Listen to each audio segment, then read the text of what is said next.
Tout le monde, bienvenue dans une nouvelle vidéo. Comment allez-vous? J'espère que vous allez tous bien, que vous êtes tous en forme. Aujourd'hui, une vidéo Real Talk à nouveau. Real Talk, je crois que c'est le numéro 7. Real Talk, j'ai essayé cette fois-ci un peu d'organiser le tout sur les playlists Real Talk. Les gars, alors je vais régler cela, voilà. Les gars, il y a des news, c'est la partie numéro 3, je suis en train de manger. Si vous posez des questions, pourquoi je suis en train de faire...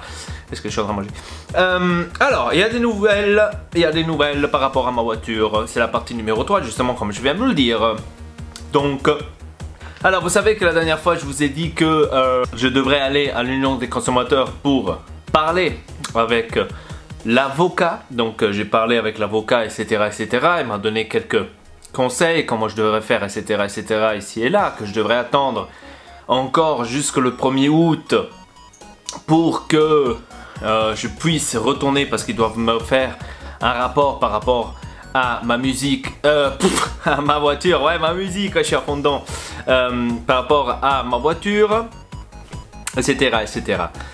La semaine dernière, donc là aujourd'hui on est le 18, je sais pas quand est-ce que vous allez regarder cette vidéo. La semaine dernière, vers mercredi si je me trompe pas, on m'a appelé, Alfa Romeo même m'a appelé pour me dire que le moteur de mon Alfa Giulia est enfin arrivé.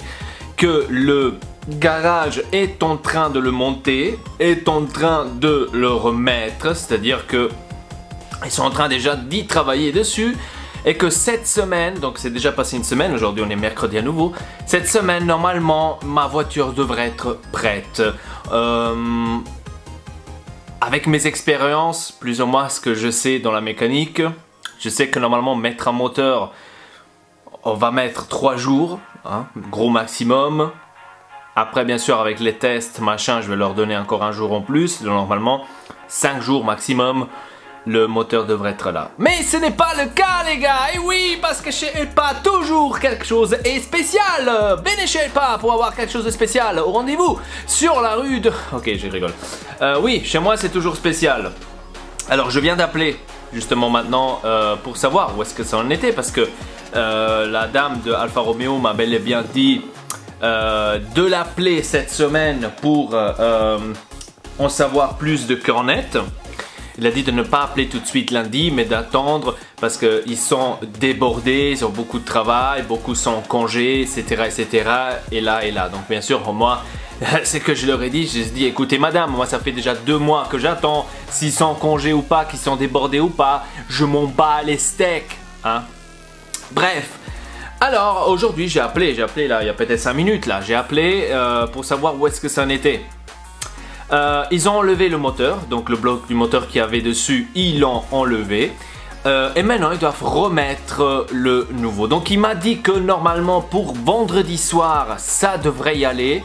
Mais il ne faut pas s'y mettre là-dessus, que probablement il faudrait compter pour la semaine prochaine. C'est-à-dire qu'ils ont pratiquement eu besoin une semaine entière, si pas 2 semaines pratiquement, pour remettre le moteur dessus. Ça me va parce que jusque là j'ai encore la voiture qu'eux m'ont prêtée, donc sous garantie. On va dire que ça me casse pas trop les pieds, tu vois. Donc ça veut dire que ça peut y aller. Surtout que maintenant je suis en congé.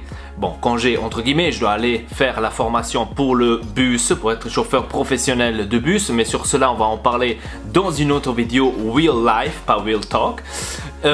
Et donc, il faut que j'attends maintenant enfin vendredi soir ou probablement la semaine prochaine, lundi, maximum mardi, pour avoir enfin ma vidéo. Enfin, j'ai combattu comme un lion et écoutez-moi ça. Alors, vous savez que j'étais encore en train de...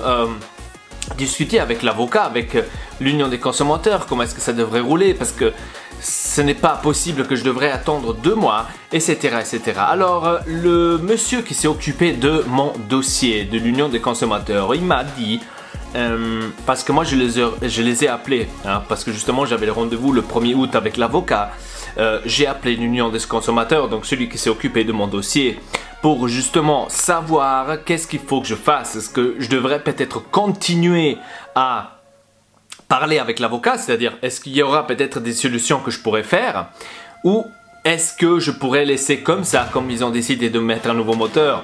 Alors le monsieur il m'a bel et bien dit, écoutez, vu que vous êtes d'accord pour avoir le nouveau moteur, on va laisser comme ça.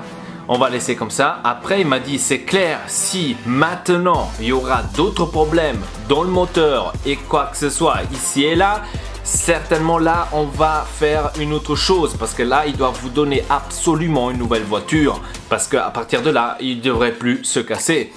Et ensuite, il m'a dit, même si maintenant on aurait essayé d'avoir une nouvelle voiture, etc., comme je vous avais dit aussi au début, ils vont toujours essayer de négocier. C'est-à-dire ils vont toujours dire, ouais, mais bon, vous avez roulé 44 000 km ici et là. Donc toujours des excuses valables. À partir de ce moment-là, je leur ai dit, ah non, écoutez, laissez tomber parce que sinon après ça va se tirer encore plus vers le long. Parce que vous savez qu'avec eux, on ne peut pas discuter, surtout quand il y a le tribunal qui est dedans, l'avocat, etc. Donc ça va être une longue histoire. Ça va se tirer encore plus long, déjà que j'en ai marre d'attendre depuis 2 mois à ma voiture et encore que ça va se tirer encore plus long, certes je n'ai pas envie. Et donc il m'a aussi dit, de toute façon vous allez avoir un nouveau moteur, c'est pas que c'est un moteur d'occasion, parce que si ça serait un moteur d'occasion, il a dit, ça serait encore une autre histoire, parce qu'ils n'ont pas le droit de le faire, justement parce qu'il est en garantie. Je lui ai dit non, c'est bel et bien un nouveau moteur, donc ne vous inquiétez pas. Voilà, donc de toute façon moi je vais le faire tester, je vais le faire contrôlé par l'ACL. L'ACL c'est l'Automobile Club ici au Luxembourg. C'est ceux qui s'occupent dès que vous restez en panne, que vous avez un accident, etc.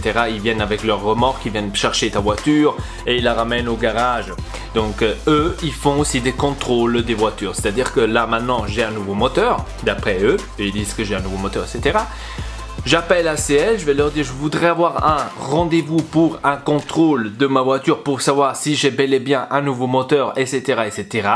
Alors les messieurs, ils vont regarder ma voiture et ils vont constater que oui, effectivement, il y a un nouveau moteur. Ou veut dire non, effectivement, il n'y a pas un nouveau moteur, ils ont fait que ça et ça et ça. Et donc là, je vais avec la feuille, je vais repartir. Donc vous voyez tout le délire et que j'espère que j'aurai pas.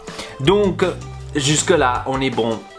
Le monsieur, il m'a dit encore une autre chose. Il m'a dit que vous vous rappelez que je vous avais dit que l'Union des consommateurs a écrit une lettre recommandée au garage où j'ai ma voiture et au garage où j'ai acheté ma voiture. C'est-à-dire que le garage où j'ai ma voiture, il n'a pas répondu du tout. Parce que comme il m'a dit aussi l'Union des consommateurs, c'est à celui où j'ai acheté la voiture à répondre et à résoudre le problème pratiquement, même si la voiture elle n'est pas là. Justement, c'est eux qui ont appelé l'Union des consommateurs. Ils ont appelé parce qu'ils ont reçu aussi la lettre, ils ont appelé, ils lui ont dit qu'ils ne savaient rien, la voiture ne serait pas là et pourquoi est-ce que ce serait eux qui devraient regarder cela si la voiture est ailleurs. Alors le monsieur là, il lui a bel et bien expliqué que dans la loi, il y a écrit que c'est à vous de regarder la voiture, c'est à vous d'organiser toutes les choses, même si elle est ailleurs, c'est à vous de regarder. Donc à partir de là, les gars, c'est à partir de là en fait que c'est parti le truc avec le moteur. Imaginez-vous, c'est à cause de cette lettre recommandée qu'en 2 semaines j'ai reçu mon moteur que j'attendais depuis 2 mois. Donc c'est grâce à ça, c'est-à-dire que le garage où j'ai acheté ma voiture, c'est eux qui se sont bougés. Ils ont appelé Alfa Romeo, ils ont contacté, ils lui ont dit où est-ce qu'il est le moteur de mon client. Et donc dans 2 semaines, le moteur est arrivé. Donc vous voyez quelle connerie derrière. Si j'aurais pas réagi, si j'aurais rien fait du tout par rapport à ça, je serais encore en train d'attendre comme un blaireau et je pense que j'aurais pu attendre jusqu'en septembre minimum pour avoir un foutu moteur quand on peut le recevoir en 2 semaines. Et voilà, donc c'est comme ça que la chose s'est réglée. Enfin que j'ai gagné mon combat. Voilà les amis, c'était tout pour cette vidéo. Abonnez-vous à la chaîne Ortex et le pas, ça me ferait plaisir. Bien sûr, laissez plein de likes si cette vidéo vous a plu. Et abonnez-vous aussi sur CVP Customs parce que c'est le meilleur ici au Luxembourg qui peuvent parler des voitures. CVP Customs, abonnez-vous, plus on est, mieux on est. Et avec ça, je vous dis tout simplement merci beaucoup, à très bientôt pour une nouvelle vidéo. Voltez les pas.